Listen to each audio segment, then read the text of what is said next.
d'expression, parce que ça va peut-être permettre de clarifier les règles du débat aussi. D'abord, je précise que j'ai une formation universitaire, il m'arrive de diriger des universitaires dans une revue, mais je suis journaliste, très heureuse d'être journaliste pour pouvoir dire les mots les plus nets et francs qui peuvent décrire une réalité dans le but de faire de la pédagogie publique. Ça fait 17 ans que je travaille sur le Front National, mes premières enquêtes remontent à même un peu plus, et j'ai vu ce parti évoluer, mais il y a toujours quelque chose qui est une constante. Le rapport difficile à la liberté d'expression des autres.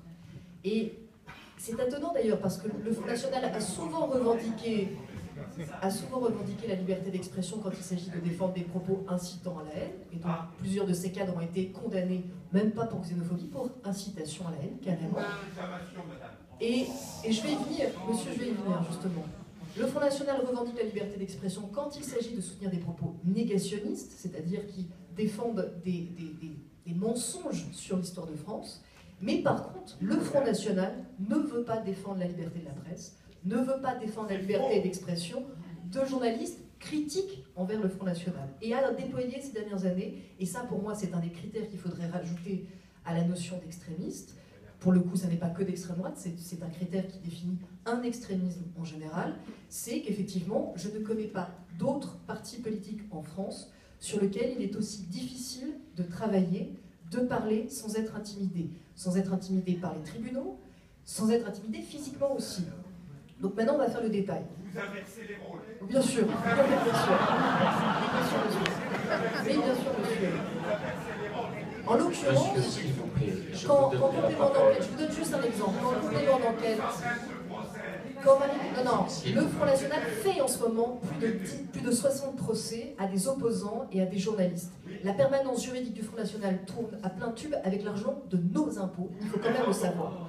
Nous avons des avocats comme Valéran de Saint-Just, qui est au passage pour un parti qui se dit tout récemment laïque.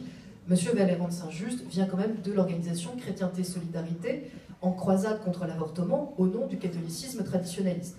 Monsieur Valéran de Saint-Just a cette formation intellectuelle, et par ailleurs il est dans la vie avocat, et par ailleurs il est aussi élu sous une étiquette Front National, ce qui lui permet d'avoir un salaire, et grâce à ce salaire, il alimente une permanence juridique qui fait feu de tout bois contre toute personne critiquant le Front National ou Marine Le Pen.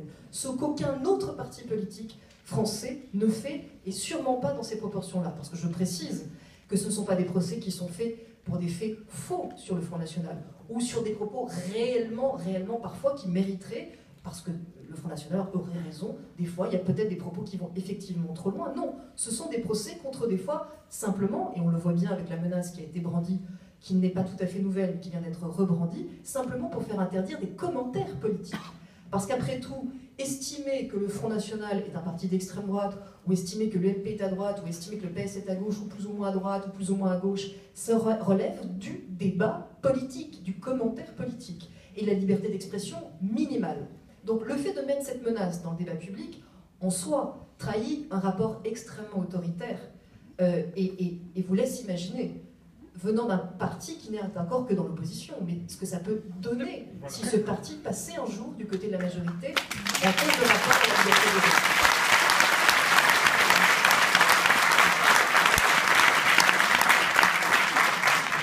Et pour terminer sur les procès qui sont en cours, en l'occurrence, moi j'en ai eu beaucoup moins que ce que prétend le Front National, j'en ai eu un sur le procès, sur le livre sur Marine Le Pen, et que nous avons gagné sur l'ensemble des points qui ont été soulevés, sur la question des emplois fictifs, sur la question des menaces de mort formulées par des cadres du Front National, sur des choses extrêmement graves. Nous avons gagné sur tous ces points. Nous avons perdu sur un point que je soumets à votre attention, parce que moi, comme journaliste, ça me pose vraiment la question de comment je peux continuer à faire mon métier.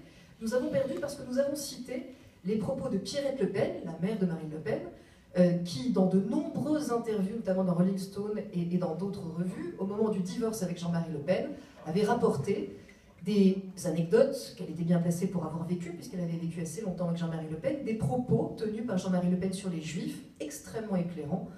Mais la Cour a estimé, alors que des centaines de confrères ont cité ces propos, que c'est une polémique publique qui a même, à mon avis, écrit une page de notre histoire politique au moment de ce divorce, que Marine Le Pen utilise dans son livre en omettant tous les détails qui sont justement gênants pour l'histoire qu'elle veut reconstruire de ce parti.